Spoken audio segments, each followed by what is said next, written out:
Libros Schmibros is a podcast exploring the people, books, movies, and ideas that Angelinos care about in a thoughtful way that even New Yorkers can understand. We're coming to you from Libros Schmibros, our nonprofit bilingual lending library in Boyle Heights, on the west coast of the country and the east bank of the mighty Los Angeles River. Hi there, I'm Stephanie Burt, and I am very happy to join David Kipen and Libros Schmibros, the video podcast. That's what we're calling it, right? It is, although in some instances there will only be audio, but go ahead. Okay. The video optional, audio always, cast, as it were, or cast party if you prefer, of the Nonprofit Lending Library of Boyle Heights. Hi, David. Hi, Stephanie. You did that so well, I think I may just let all of our guests introduce and even interview themselves. You are absolutely a natural. Oh, no, you have to interview me. I can't interview myself. Okay, if we must. Luckily, I've been looking forward to this for a long time. May I ask, it's true. May I ask about your backdrop, considering, mine is certainly one that I'm proud of. What is it? Absolutely. This is, she now goes by Kate. At the time, she was Kitty Pryde of the X-Men. And her pet dragon, Lockheed, drawn by Paul Smith, lettered by Tom Markosowski, scripted by Chris Claremont. And I honestly forget who the colorist is. Shame on you. I think it's Lynn Wine, but I wouldn't swear to that.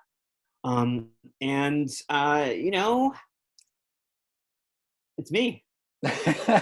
Well, blessings on you for giving each of the creators their own props, because I'm a big believer in singling out as many people as possible for collaborative art forms. I wrote a whole book about screenwriters, so it's a bugaboo of mine too. And since you mentioned the X-Men, you've written rather eloquently, I think, about the idea of fandom. Something that I actually published an essay about with regard to Thomas Pynchon, whom I'm kind of annoying on the subject on. What does fandom mean to you? So that is reminding me to try reading Against the Day, which I'm sure I would love. You would, though it's not, only if you've read Pynchon before. It's the wrong place to start.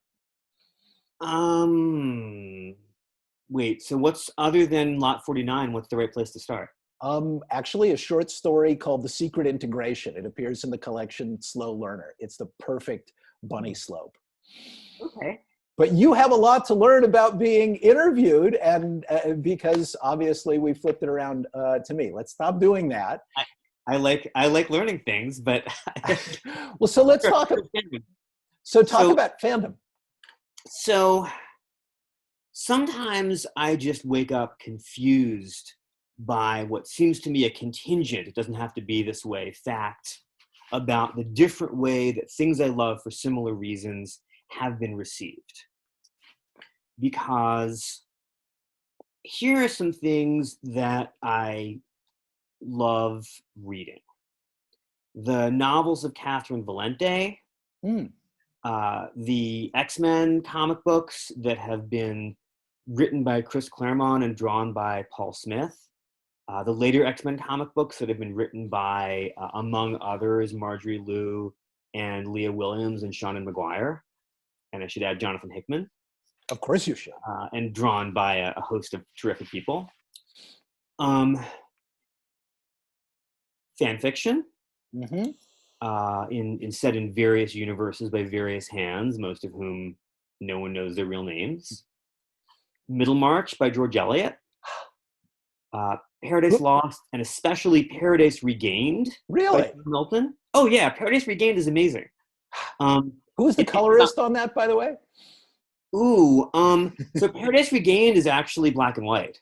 Oh, okay. But the colorist on the collected poems of Richard Lovelace was actually Thomas Randolph. You know who does what 17th century poet does some really good coloring? Tell me. Catherine Phillips. Blake. Catherine Phillips. Wow. Oh, William Blake's great, but he wasn't a 17th century guy. No, that's true. Anyway. I want you on my pub quiz team. I love pub quizzes. Of course you do.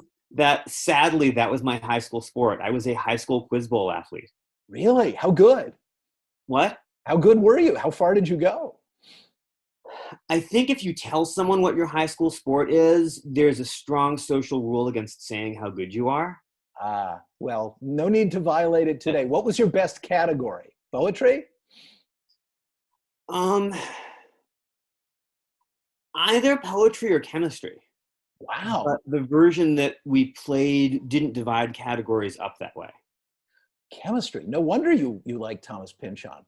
I suppose I should say, by way of tardy preamble, that as if there weren't reason enough to talk to you any day of the week, you are the author of Advice from the Lights, which is the poetry collection that's been selected by the city of Los Angeles this year as its Big Read book. The Big Read being a program sponsored by the NEA, with which I actually helped midwife when I was there. Oh, And thank you. well, of course. And it encourages cities and towns to come together and read and celebrate and explore a single book. And you've been on the Big Read list for a year or two now. What have been your experiences with it? Oh, we'll go back to the question about things I like to read and the Oh, different good. ways in which they're received, because you asked me to talk about the idea of fandom, I did. I just wanted to get that. which excites me, but I should talk about the Big Read. We can Mhm. interlace these topics. They mesh together. So this is the City of LA adoption is the first Big Read event I've done on this scale. Uh-huh. And I'm obviously super flattered, and I hope not to disappoint anyone. And I just hope not to let people down. The Big Read is an immense honor, and it is a hypothesis or a bet about something that I'm sometimes sort of nervous about, which is that the poems that I write and send out into the world speak potentially not just to some people, but maybe to a lot of people. Maybe a lot of people who don't already read a lot of poetry for fun. And I want that to be true, but I've never had an institution decide that that could be true at this scale before. So, I hope you were right to pick me. Well, anecdotally, all the early signs are favorable, and I know Oh, other outfits are looking forward to Zooming with you, but I very much wanted to be the first. And now, yes, by all means, double back and answer the fandom question more fully if you'd like. sure. So these are all works of verbal and visual art. And I can, continue with musical works. I really love the new Halsey album. I really like the music of Francis Poulenc. Although I don't understand it as much as I understand Halsey, or with another good example, Dessa. And it's almost a matter in terms of how I feel about these works of art, of just how I feel when I wake up in the morning, or who I happen to talk to first. Whether I feel like writing 5,000 words about why the new Halsey record is great, or and how to understand and interpret it and what I get out of it the 10th time through, or 5,000 words about why I like Alfred Lord Tennyson's In Memoriam. They're all works of art to me, and they each have their own rules and internal traditions and affordances, things they're good at. But the history of how people talk about these works and where and to whom, and how people are rewarded or not rewarded for talking about these works is very different, shockingly different. If you want to find a group of people who really enjoy talking about 17th century poetry and have read a lot of it and have developed a specialized vocabulary for that, you might end up trying to go to grad school. On the other hand, if you're really good at it and you're lucky and you're good at networking and you work hard enough, you might end up having that be your job and being somewhat insulated from market forces. And with X-Men comics, it's almost the reverse. How so? When I want to have a conversation with 20 people about a contemporary poet that's really going on in real time and that I'm constantly learning from, I have to take a class or teach a class. But it's my job to teach such classes, and there's a tremendous institutional knowledge base going back decades about how to do that. When I want to have a conversation about what's going on right now in X-Men comics,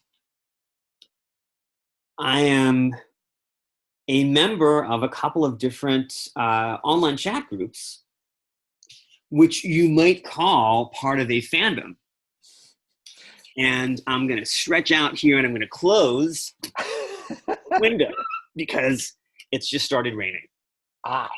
And I will listen for that. You get the sound of rain. I like the sound of rain. Oh, yeah. Especially you get more sunshine and less rain than we do, but it was getting a little loud. But so when the group of people who are committed to a set of works of art is called a fandom. It is informal. It is not organized around lines of prestige. It's likely that there are people who have jobs creating the proprietary content that spark the fandom. But the people who are the most authoritative critics and who are leading the discussion, that's probably not their job. They're probably doing it out of love. There may be an anti-commercial imperative to the kinds of discussion that go on. And there's certainly, if it's the kind of fandom that produces a lot of transformative works, fan art, fan fiction, cosplay, going to be an anti-commercial imperative to the transformative works that come out of that, which circulate in the gift economy. So tell me, do the people you interact with in fan groups for the X-Men know about your day job? Do they know that you are a poet and a teacher and a critic and a scholar? It's not a secret. They don't, I don't like keeping secrets, but you don't lead with that any more than you go to your favorite ice cream store and say, I would like some black cherry vanilla ice cream, for curbside delivery. And by the way, I teach at Harvard. That just makes you a jerk. I'll bear that in mind. You don't lead with that, but no, my identity is not a secret. A thing that I would like to do is to get more of the people who are already deeply committed to popular culture works of art that I love into some of the more high culture, more rarefied works of art, especially the ones in verse that I also love. How do you go about that, and how are you doing? How's it coming? Well, if you stay tuned long enough, there's going to be a chapbook. Oh, probably like a staple-bound book that is entirely poems that have comic book connections. really? And you might say that Don't Read Poetry, a book about how to read poems, is an effort to do that. Let's see if I can put it in front of me without, there we go, without having it green screen. Thank you. I would hold up mine, but it's in the next room. That's okay. So this book, I'm going to bury my nose in it. There we go. Take my nose out of the book. Don't Read Poetry, a book about how to read poems, is a book for people who aren't already reading lots and lots of poetry the way that I do. Trying to say, here's what I value. Here are some fallacies that it would be good to recognize and overcome if you want to get into this art form, which, by the way, might be for you if you don't think it is, because it has more internal variety and more emotional possibilities and more means of connection to more readers than we think if we only encounter it in school. I would like more people to try out some of the poets and the poems that I really like. Conversely, I would like people to give my favorite works of lower prestige media and media of more recent invention the respect that I think they deserve without creating an academic hierarchy or reinforcing an academic hierarchy in ways that the fandom resents. Because the self-organizing, anti-commercial, anti-hierarchical, and mutually supportive properties of fandoms at their best, on which I am not an authority, just an enthusiastic participant. Those are qualities that can't be replicated or supplanted by even the best intentioned, stable, but hierarchical institutions. I can tell how good a teacher you are from here. And we'll get into, I hope, each of those identities, you as a teacher, you as a poet, you as a critic, and maybe even hear from you in a couple of those modes, specifically poetry and even criticism, which I don't think gets read aloud nearly often enough. But you know, you are a poet first and foremost, I think. So would you like to read something, maybe even the title Sure. poem? I don't know what I am first and foremost, but I certainly enjoy reading poems. Since we're talking about the conflict between my public and my less public roles, maybe I should read the first poem in Advice from the Lights, which is about the frustration behind those conflicts. Mm-hmm. And it's also, since this is a Pacific time audience, a poem that has a little bit of a joke against East Coast bias. East Coast bias, I never heard of such a thing. Jump on it. As a former resident of St. Paul, Minnesota, I am familiar with East Coast bias from both sides. And I do love living where we live now. We're in the right town. We're in the right metro area for us. But I do miss Minnesota. Gotcha. And that's Boston, I guess we haven't mentioned yet. Yes, I live outside Boston. Gotcha. Well, I live in Belmont. I wrote a book called Belmont about you did indeed living in Belmont. There's also a joke about the Merchant of Venice, but that's another topic. So this is the first poem in Advice from the Lights. Ice for the ice trade. Everybody wants a piece of me. I have been weighed and measured, tested and standardized throughout my young life. It happens to everyone, or to everyone with my ability. Now I live quietly and mostly in the dark, amid sawdust and sheer or streaky wooden surfaces. My role, when I reach maturity, may be to help people behave more sociably and reduce the irritations of summer, or else to make it easier to eat. For reasons I cannot fathom, I weep when it rains. My handlers keep me wrapped in awkward cloth. They will not let me touch my friends or show any curves. They have taught me how to shave. A few twigs and dragonfly wings got caught near the center of me long ago. They serve to distinguish me from others of my kind, along with some bubbles of air. I am worth more when I am clear. When I am most desirable, you should be able to see yourself through me. Some of my distant relatives will probably never go far because they are too irregular or opaque. Many of us will end on a cart.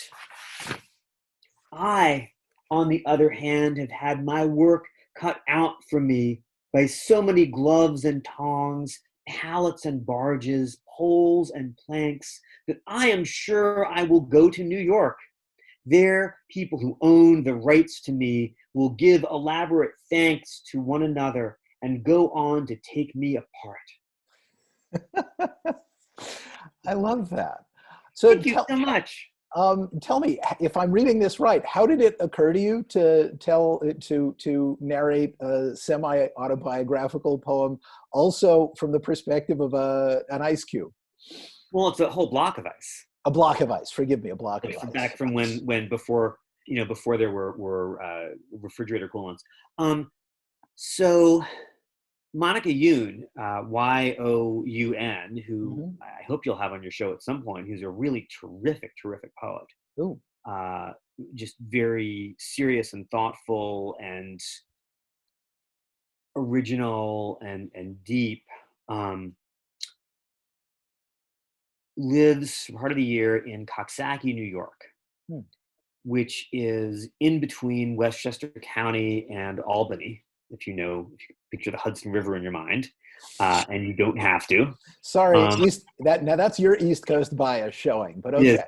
The Hudson River runs from the Vermont-New York state border, if that helps, all the way down to New York along the eastern border of New York State. And it runs past John Ashbery's former home, and runs past Albany, and then it goes through the northern suburbs of New York, and then it goes to New York City. And before it gets to the suburbs, it goes through a small town called Coxsackie. And that is where Monica and her kid live for part of the year. And it is an interesting town because partly under the influence of Hudson, New York and Bard College, it is a town that's becoming a place where artists move. But before that, it was sort of an upstate New York town where the economy was not doing great. And before that, it was an important place for the ice block trade, where ice would be cut on the upper Hudson and on Lake Champlain and sent down the river on barges to be cut up and rewrapped and reparceled for use in New York City in the late 19th and early 20th century. And I got pretty interested over the last, 6 or 7 years in writing poems in the voice of animals and talking objects. And I thought maybe once I learned about the ice trade in Coxsackie, that maybe an ice block would be a good way to speak about me. So yeah, that's me. Gotcha. And I'm curious, how did it come to be the first poem in the collection? We talk a lot, I think, when we discuss poetry about the form of the poem, but not so much about the form of the collection. Thank you for asking. So partly it's because my friends liked it a lot. The New Yorker liked it, which was a vote of confidence when Paul Muldoon was editing it. And partly because it's a poem about having a lot of roles at once. It's a poem that's about being visible and about feeling like you've been concealed or under wraps for a while, and then becoming visible. And it's to some extent a poem about, who I am as a poet among other poets, and about my role as a, very minor public figure. But it's also, of course, a trans poem. So if you go in saying, hey, Stephanie Burt, Harvard critic, semi-public, obscure public figure, you get that at the gate. You don't get someone who's trying to conceal the rest of her life. But if you also go in looking for trans girl coming out stories, you get that. Because this is absolutely a book that asks to be read, among other things, as trans girl coming out stories. Got it. And you're such a good explicator of other people's poetry. Aw, thank you. Oh, absolutely. Now, if you were to teach your own poem, or if you were to coach somebody wanting to teach this, how would you go about it? So that is, I'll do it if asked, but that's awkward because I know what I was trying to do, but you never know if you've landed, right? Like if let's say you're Lindsay Whalen, who's my favorite basketball player, Mm. and you're trying to show somebody how to make a no-look pass or how to draw a foul when you're going in for a layup. You know when that works because you get the assist or you get the and one. Mm-hmm. I'm sorry, I should really be giving you an LA Sparks player for that. But I'm a Lynx fan. Okay. Do you follow the Sparks? Not as closely as you do, apparently, but I will make a point of it. It's okay. Anyway, if you're someone where it's visible and unmistakable how you succeed at a thing when you succeed at it, then if people ask, how do you do that? Will you please show me how to do that? It's flattering, but it's not necessarily awkward. But with works of art, you never really know if you succeed.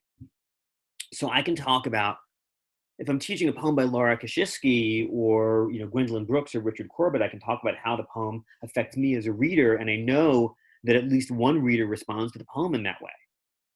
But if I wrote the thing, I don't really know. So I can just talk about what I'm trying to do and say, well, I hope it lands. Do you ever read people who've completely misunderstood a particular poem? What's that like? You mean by me? Yeah. I mean, honestly, I'm usually just grateful for the attention. And I don't know that I've gotten so much critical attention that I've seen people who really got something wrong. I do find people who read my recent work and don't notice that it rhymes, which it often does, and that's kind of odd. I find people who use inexact language, who say something's in blank verse when it's in free verse, that sort of thing. But no, I don't. And I have occasionally been attacked, which is really fun. There was the longest thing that's ever been written about me was a piece in the New Republic in about 2013 or 2014, which was tremendously fun to read. And I'm going to closely paraphrase the title. It called me poetry's biggest fangirl and complained that I didn't have high enough standards and too much of what I wrote was appreciative, and that I was making arguments about how I read other people's poems and why I liked them and how I thought they worked, rather than sort of evaluating them on a scale of 1 to 10, like a judge in gymnastics or something. And I really actually felt seen that this very smart writer, and this was the New Republic back when it was a much more, I guess, small c conservative magazine than it is now. This was a writer who had actually seen what I was trying to do and thought I was kind of being a wuss. Who was the writer? Yeah, surely you remember the name. Oh, geez. Don't. What? You can look it up. You can look it up. It's just, if anybody had written a long piece in the New Republic going after me, I would probably remember it. It's like being in I remember the piece. You can look it up. It's still online. It was very well written, but that was the only time that I've really felt like someone almost got me wrong. In fact, the writer got me right. I just didn't like what I was doing, but he didn't understand William Carlos Williams, and that made me sort of annoyed. This was someone who did not understand the way that the free verse music of William Carlos Williams, which is one of the great sonic achievements in American history, to my mind, worked. But I digress. Me and my poems, and me interpreting my own poems. If you ask, I will walk you through what I was trying to do, but since I wrote the poem, I'll never really know whether I've done it. And I'll walk you through Ice for the Ice Trade a little bit if you want, quickly. Sure. Okay. It rhymes. It's composed of a series of double meanings. Everything in it applies both literally to the block of ice that's been sawed out of the upper Hudson River and is now being moved down to either be discarded or be carved into ice cubes or be used for refrigeration, either in New York City or someplace, south of Albany in North New York. And all of the things that the ice block says about itself are true either figuratively or literally of someone who's trying to make their way in the literary world, or of a trans girl who's not entirely out to herself or to her friends yet. Hmm. So it's a series of puns and also a whole lot of irregular rhymes and some one-liners.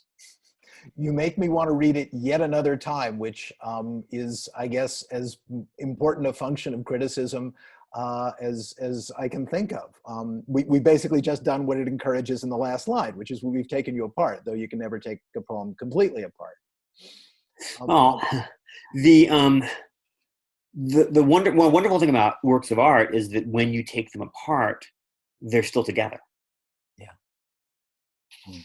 Now, I'm looking at my copy of another book of criticism of yours. I'm looking at the poem Is You, and as thank you. You're really reading books by me. Thank you so much. It's really flattering. What do you think the big read is for? And actually, I'm taking this as an opportunity, not just to talk about the book that the National Endowment for the Arts, God love it, has arbitrarily chosen, not arbitrarily, the book of yours.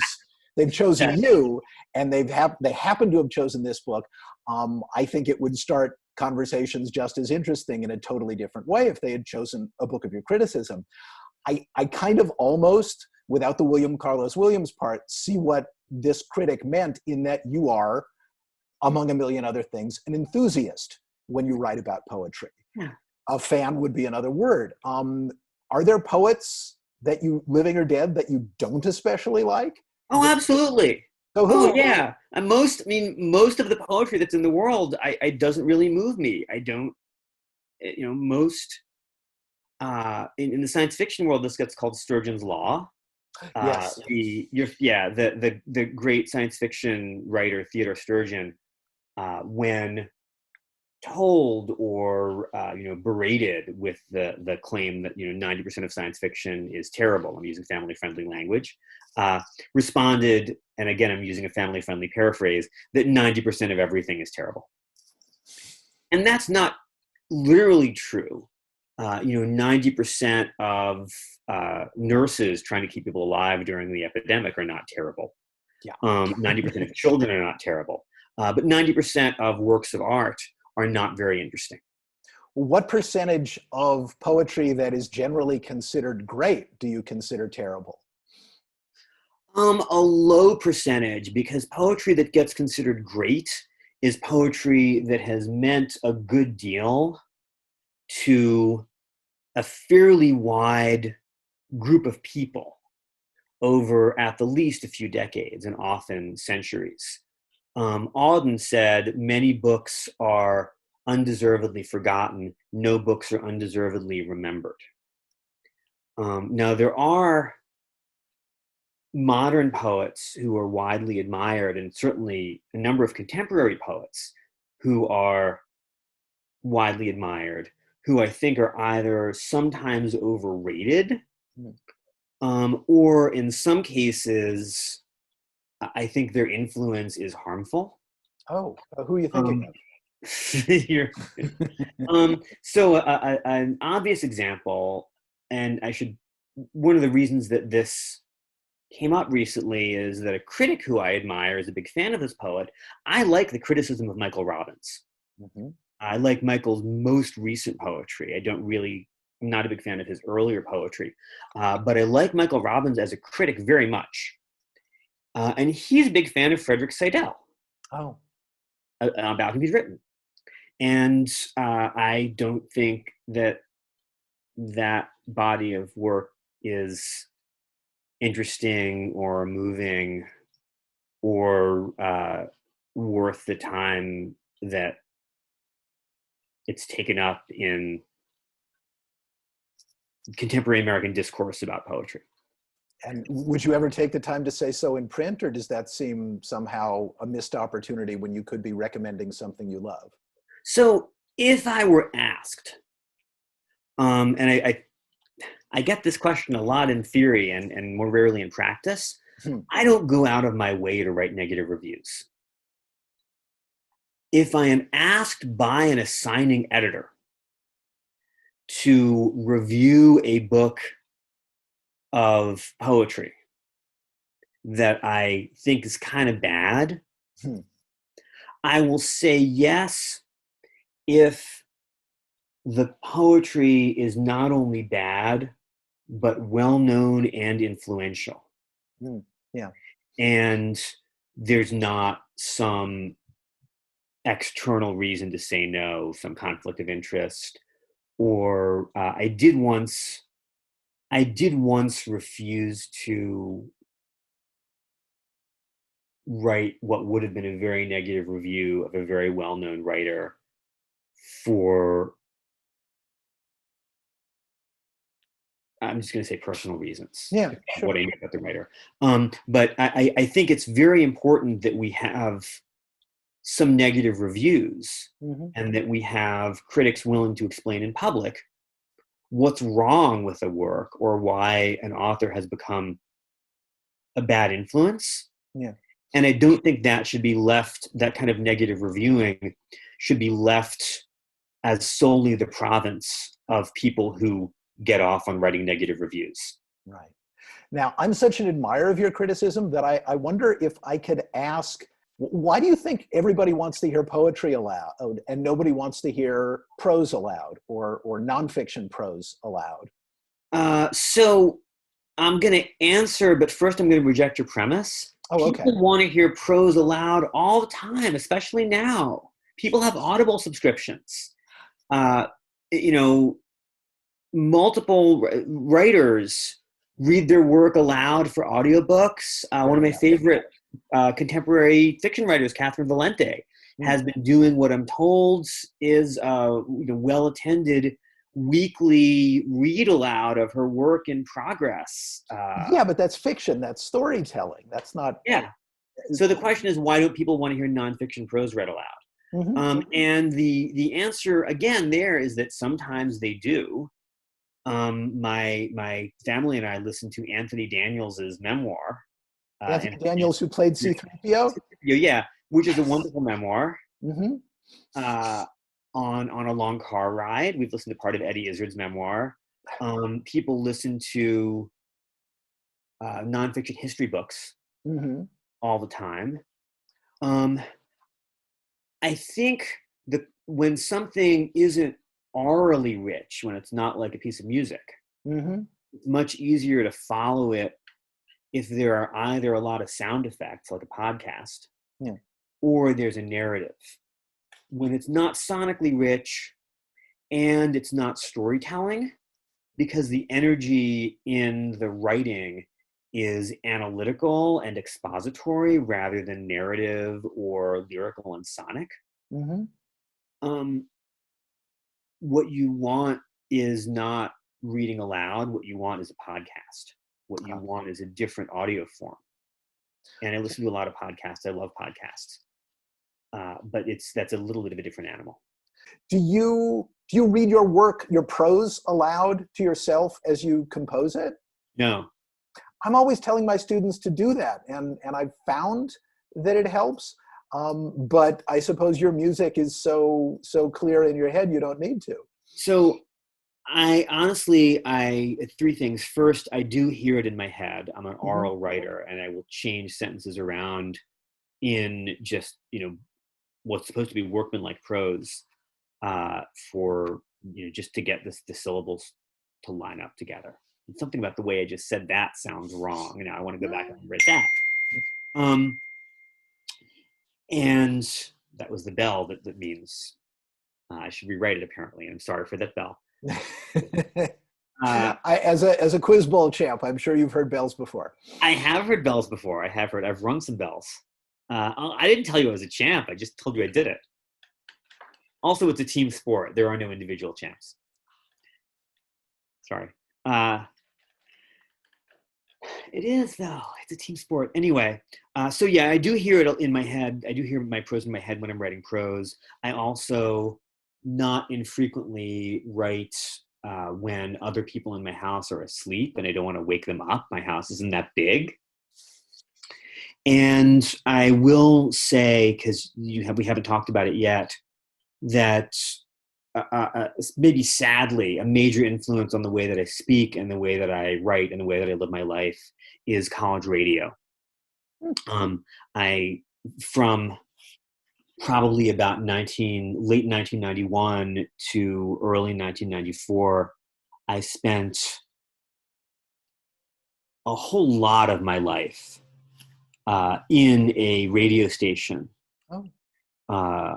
pulling radio shows, trying to figure out how to do a perfect obscure rock music radio show, doing the shows, trying to help other people be on the air and sound not terrible or great, or just hiding. And thinking a lot about how to interact with a world that included friends and acquaintances and strangers in a way that centered audio and centered the voice. And if you have very strong feelings about obscure music, that's not a bad way to live. It's even more not a bad way to live if you've already got friends who are doing that, and if you're sort of nervous about putting yourself out there where people can see you because you're trans and you're not out to yourself and your wardrobe consists of threadbare t-shirts, and you would prefer to interact with the world in a way that's pretty much audio, and you're very extroverted and you love teaching. College radio was very, very good for me. And I would like to be able to give more back to it than I'm able to do. So start your podcast. What's taking you so long? Because podcasts podcasts are different from radio, and podcasts need producers. Good podcasts are hard. I can tell you my favorite indie radio stations, and I can tell you my favorite podcasts, though. The radio station to which I owe a somewhat alarming amount of my personality is WHRB 95.3 FM in Cambridge, which has, when there's not a pandemic, high-quality indie rock and post-punk programming on weekday nights, high-quality hip-hop programming on weekend nights, and very high-quality composed music programming, and adventurous composed music programming, living composers and the like, not just famous masterworks, in the afternoon and evening. And there's also there's a lot of jazz. My other favorite radio stations, which are indie stations that are currently on the air and broadcasting, include WMBR 88.1 in Cambridge, KCMP 89.3 The Current in Minneapolis and St. Paul, and Radio New Zealand, which has a series of podcasts that can be heard outside New Zealand. And there are a number of very good poetry podcasts for people of various tastes and attention spans. There are a number that the Poetry Foundation and that the New Yorker runs. If you want a lot of pedagogical and educational poetry content at once, there are online courses that you can watch and listen to, although they're not always on podcast servers, including Langdon Hammer's out of Yale and Al Philrice's out of the University of Pennsylvania. And in terms of non-poetry, and I should also recommend, if you're deeply into contemporary poetry, there are a number of lovely and long and very personal interviews on Rachel Zucker's podcast Commonplace, and a number of other ones on a podcast called Verses with Inez Smith. How many hours a day are you awake? Me? Yes. I mean, I haven't listened to every episode of these. These are things where I've listened to some of them. And in some cases I've been on them, and I think they're well done and worth knowing about if you want poetry podcasts. Honestly, I'm getting more sleep now than I did before the pandemic because I don't have to get up when the kids have to go to school. I have a very good routine. I usually I go to bed when my partner goes to bed and when the other people in our house go to bed, which is, between 11 and 12 at night. And then I get up around 1 and I talk to friends and write and do the dishes. And then I try to get back in bed before 3:30 a.m. And then we all sleep till 9:30 usually. What do you miss? It's 8 hours of sleep. Okay. You must be a very fast reader and listener and thinker. Are you calling me fast? Are you calling me fast? What do you miss most about the outside world? In-person contact with my friends. Yeah. That's not the only thing, but that's the most important thing. There are people who don't live in my house who I like holding hands with or being, closer to than 6 feet away. And as I follow, which you're probably following, former Obama administration public health and emergency preparedness officials on Twitter, telling us what to expect, it does look like, I don't know that you're going to be able to go see an LA Sparks game in person this summer. But at some point this summer, we will all get to hang out with our friends. Well, I'm sorry you can't come to LA and hang out with us because... Oh, I can, just not right now. Oh, okay. Bring me later. Bring me in 2021. I miss every time I've been in LA. I've had so much fun. Well, what's the most fun you ever had in Los Angeles? What do you remember? So I got a bit of a whirlwind tour, just a car tour one of the times I was there, from hang on.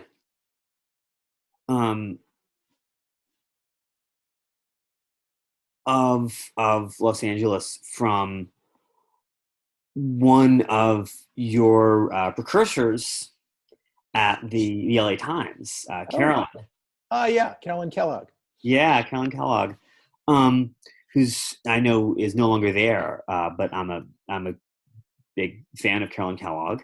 I'll tell her. And also a fan of David Ulin. I'm a fan of that whole, like, what the book team as it was. I'm a fan of Joy and her team. But I remember being taken out for what I remember is extremely good Count Mex food by Carolyn and part of her book team. And I have very good memories of the LA Times Book Festival, which is very large. It's the largest book festival I've ever done. And it's nice to do that and not be anything close to the main attraction. To just be part of an event on that scale. And I remember being told by Carolyn and David and Joy and others that one of the great things about LA, and this is it's even more true of LA than it is of the Twin Cities, is that because it is not a publishing town, it is a reading town. And it's full of people who are reading books, who are reading fiction and poetry and memoirs and essays because they want to, not because they want a career in trade press publishing. And sort of the, conversely, people who are always talking about film in Minneapolis and St. Paul are doing it because they're film buffs. But the way that it was explained to me, and I've never lived there, so this just could be blown smoke, is that that's the relationship that Greater Los Angeles has to the written word. And I'd like to believe that's true. I sort of loved hearing it. Well, you certainly won't hear me contradicting it. And one has only to look out at Los Angeles, at least imaginatively, to see them all poring over advice from the lights, thanks to the Cultural Affairs Department. I mean, let's give a shout out to the Department of Cultural Affairs, which put me up to this. Shout out. Dragon. Dragon? What's Dragon? Dragon for the Cultural Affairs Department. Dragon for the Cultural Affairs Department. They'll be so pleased. Well, do you have any final words for people who are delving into your work for the first time in Los Angeles and want to get as much as possible out of it? Yeah. First, thank you. To you and to everybody involved, both at the NEA and in the city of Los Angeles and the various library systems for doing this. And I guess the other words about my work are, if you think you might like it and you don't like one thing, try the next thing.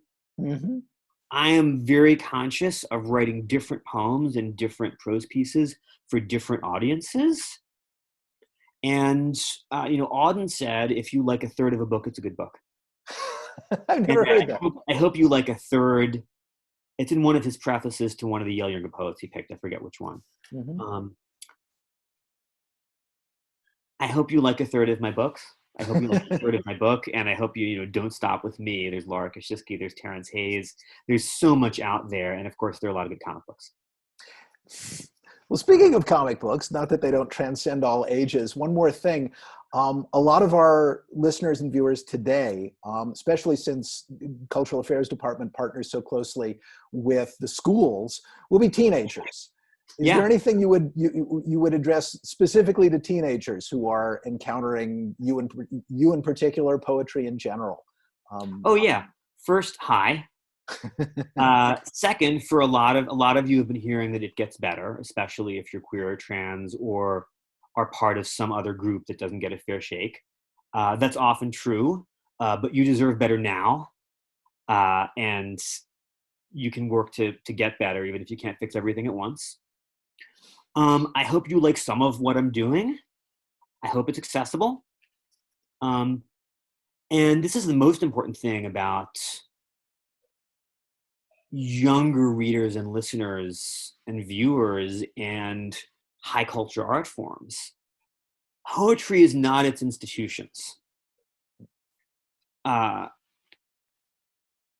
There's a lot of kinds of poetry now that younger readers and viewers are encountering in audio or video form rather than on the page.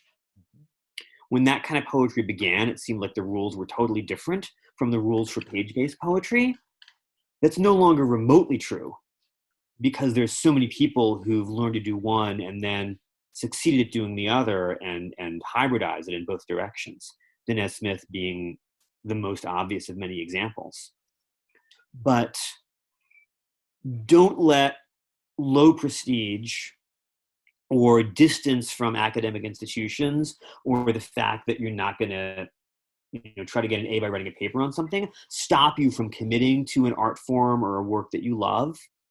And conversely, don't let the fact that teachers place a high value on something or the fact that it's really old or high prestige prevent you from developing a personal relationship to something and loving it for the reasons that you love it. Paradise Regained and the Dark Phoenix Saga are both amazing, and I love them for some of the same reasons. And I have different situations where I get to talk about them. I'm afraid I've just picked examples that are notably white for an audience that contains, I hope, a lot of readers and viewers of color.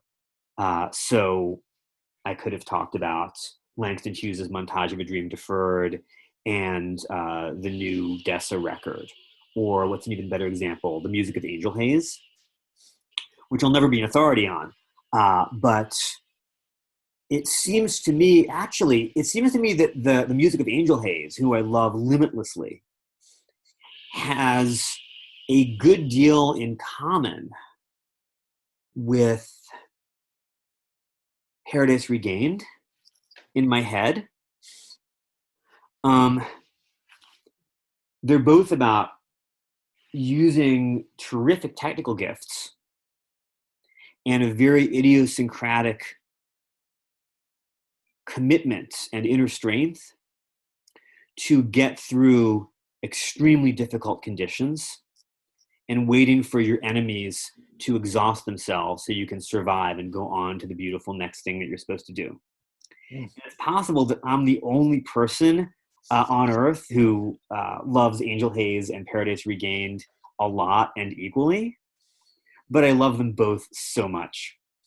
And I hope, especially if you're not used to seeing art forms juxtaposed in that way, and you think of some art forms as classroom blah stuff, and some art forms as teachers will never understand, that you can get to a place where what matters is how you and maybe your friends relate to a work of art that you love.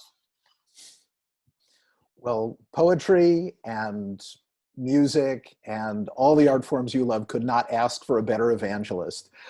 Stephanie Burt, thank you so much. You can always ask. Thank you very much. Congratulations for your place now in the hearts and on the bookshelves of Angelinos from one side of town to the other. And the LA Times Book Festival is at least tentatively rescheduled for October. I hope you can come out one way or another. It would be, I mean, I, as a critic at large and not an editor or full-timer at the LA Times, am not empowered to extend that invitation personally, but I dare say you'd have a good time. And I'd do my damnedest to give you a tour, almost, if not quite as good as Carolyn's. Thank you, Stephanie, so much. Thank you. This was so much fun. And we have to show you Libros Schmibros. Oh, yeah. Oh, yeah. I can tell by the way your outline interacts with the backdrop that you're not physically there. It's always in my heart. Of course. I will see it as soon as that becomes practical. And let's hang out some more. It's a date. Thank you, Stephanie. So much. Okay. Bye. Bye. Thank you. So ends another episode of Libros Schmibros, recorded at the bilingual nonprofit Libros Schmibros Lending Library in Boyle Heights. By all means, follow us online in all the old familiar places, or email us via info@libroschmibros.org. By the way, we couldn't do this podcast without the whole Libros team, Cuauhtemoc, Colleen, Diana, and Alberto. And all of them would kill me if I didn't add this. Please consider visiting libroschmibros.org, hitting the donut button, the donate button, and giving us a gift. We put good free books into people's hands 5 days a week here at Libros, right across from Mariachi Plaza, up in the old Boyle Hotel. I'm David Kipen, and there'll always be a free book for you, and thousands more to borrow here at Libros Schmibros.